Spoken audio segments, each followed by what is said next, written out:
This is lecture 86 through 102. Regulation of trade. We're talking about Great Britain in the age of the colonies. And as far as trade goes with Europe, the colonies are using, the mother country, England, are using the colonies as a way to make more money. Okay, England pursued a policy of national self-sufficiency through mercantilism. Mercantilism, the easiest way to remember this is middleman, middleman, middleman. Mother country, middleman, mercantilism. Everything's got to go through them, and they put a tax when it comes into their country, and when it gets sent out of their country, it gets sent out. It gets a tax on it. So if natural resources come from the New World, go to England, they tax them before they sell them to the people that are going to turn them into finished products. Then when they buy them as finished products, they tax it again before they send it to the New World. So they're collecting money on both ends, and the economy of the nation increases tenfold. Government legislation required English ships carry all imperial trade. All colonial trade had to go through Europe, and then it could go out other different places. So this benefited English manufacturers.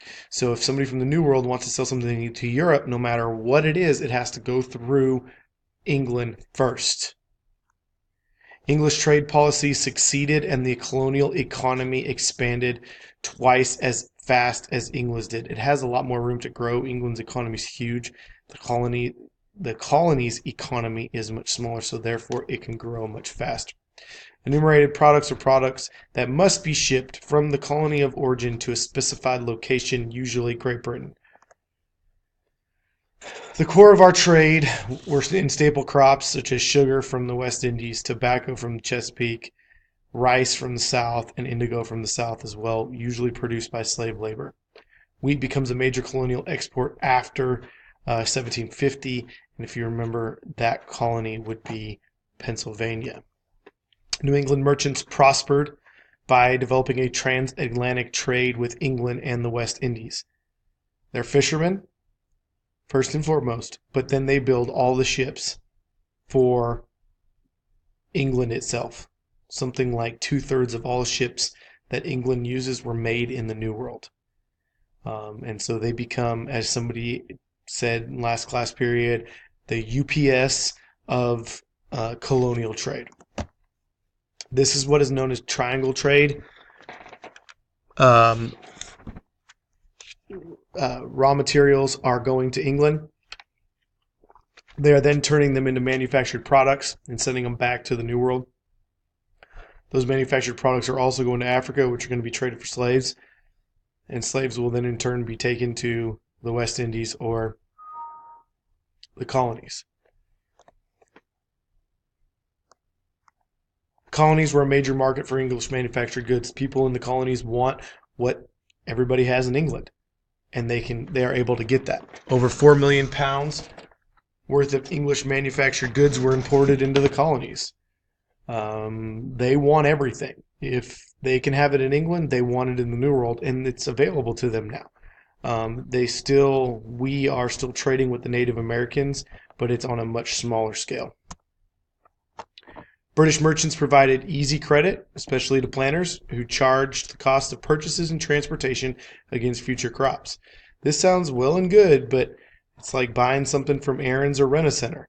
You could pay $1,000 right now, or you can pay payments and it's going to cost you $5,000. I mean, yeah, you want your product now, you want your stuff to be able to plant, but if you put it on credit, it's going to cost you a lot more money. Here are some of the different trade regulations, the Navigation Acts, and certain things. You'll need to know a lot of these for the test, but they are important. The growth of commerce stimulated the rise of seaport cities. So the 4 major ports are Boston, Philadelphia, New York, and Charleston, and they'll rival any British provincial town in population and had similar cosmopolitan characteristics. Majority of the people living here are artisans. 2/3 of all artisans live in these colonial cities. Many laboring in trades related to overseas commerce, but again, those 4 main port cities, Boston, Philadelphia, New York, and Charleston, rival any British provincial town and they would even rival some of the uh, towns inside of England itself, except for that of London. London, nothing is the size of London yet. Colonial manufacturing occurred in workshops attached to the houses of artisans. That's why it's known as the cottage system. The workforce included other family members, journeymen, and apprentices. If you took the time to learn as an apprentice to become a journeyman, you would end up being able to become a master over time. But as a journeyman, you would go out, journey, provide services, get paid, and bring majority of that pay back to the person who trained you. Over time, the gap between the rich and the poor widened, leading to poverty in cities and relief efforts by those that have money. Those that were willing to work and wanting to work had income. Those that were at the top of things had more, and so the gap between the rich and the poor starts to grow. As they felt more economic pressure to purchase items to make their lives more comfortable, 18th century Americans started to buy things such as chairs, carpets, and put things on the walls like mirrors and portraits. Prosperous colonists built these massive houses that had rooms for specialized uses such as private bedrooms and parlors. Um, we do not have single room schoolhouses. Sorry for the interruption. Not one room schoolhouses and one room homes anymore. We have houses that are massive that have specialized bedrooms. I mean, you don't need bedrooms. You don't need a living room. I mean, these are nice, convenient things to have nowadays, but having your own home and having a dorm style home, it was something that protected you from the elements. It kept you safe from animals and Native Americans and everything else. So once they start seeing or having the ability to do these things, it's houses are built on a grand scale. This is the governor's palace in Williamsburg, Virginia. Of course, you can see this is a massive brick style home. Okay, the kitchen would always be located outside of the home because it was too hot to cook inside the home. It was always located in the back. Another one of those reasons why that was that way was because of slaves. They didn't want slaves in the actual home. Well, the colonists cultivated genteel manners seeking to emulate the English gentry. Yes, ma'am, no, ma'am, yes, sir, no, sir. You know, those sort of things, the manners that are prevalent in the South that are not prevalent anywhere in the United States. They also held balls, musical performances, fancy dinner to reinforce that they are wealthy and that they are a better class of people than ordinary settlers. Literacy rates are higher among white colonists. That stimulated the growth of newspapers, almanacs, and other books. People are living longer. People are more educated in the colonies than they are in England themselves. Educated colonists are especially interested in the Enlightenment, such as Ben Franklin. He is our one American Enlightenment thinker, and he is elected to the Royal Society of London. He's really the only legitimate person that the English will speak to because he is educated enough. In New England, religion remained a core of society and had accommodated changing attitudes through what was called the halfway covenant.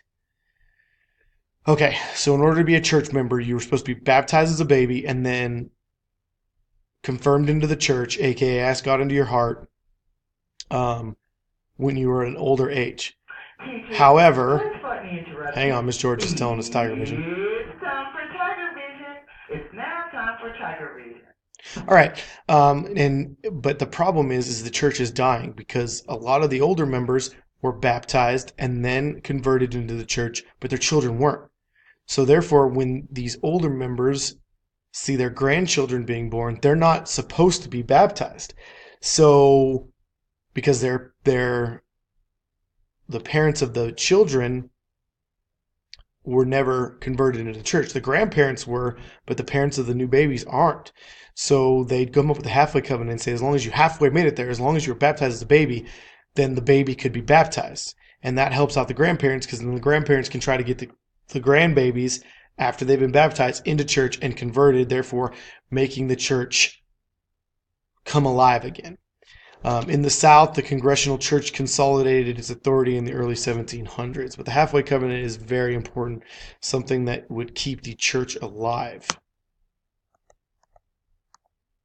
Before 1650, England made little effort to exert centralized control over its North American colonies. King James II attempted to tighten imperial control by combining colonies into what were known as dominions, and he started with the first one as the Dominion of New England.